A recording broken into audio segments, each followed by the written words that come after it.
La PEB, c'est la performance énergétique des bâtiments. Ce sont 3 lettres qui nous concernent tous, puisqu'on sait qu'actuellement, quand on vend ou on loue un bien, eh bien, il est obligatoire un certificat PEB. La PEB permet d'évaluer de la manière la plus objective possible l'efficacité énergétique de nos habitations.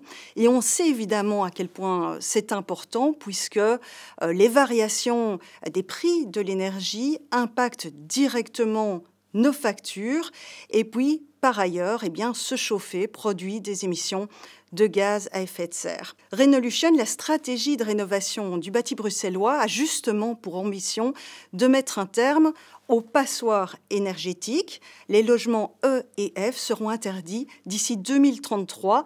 Ainsi, tous les logements devront atteindre une performance énergétique d'au moins 275 kWh par mètre cube et par an. Le certificat PEB, il faut le rappeler, c'est une obligation européenne qui a de nombreuses utilités. Il permet véritablement de comparer les biens quand on veut louer ou vendre. C'est également un guide vraiment précieux à la rénovation, puisqu'il identifie les travaux prioritaires à réaliser pour moins consommer et donc améliorer son score PEB. Il influence également la valeur des biens qui ont un bon score PEB et qui se vendent donc plus cher. Il est effectué par un certificateur agréé, indépendant, qui a suivi une formation et réussi un examen. Il prend en compte jusqu'à 300 données différentes, dont notamment, par exemple, l'isolation du toit, des sols, des façades, la performance des vitrages, du système de chauffage et de production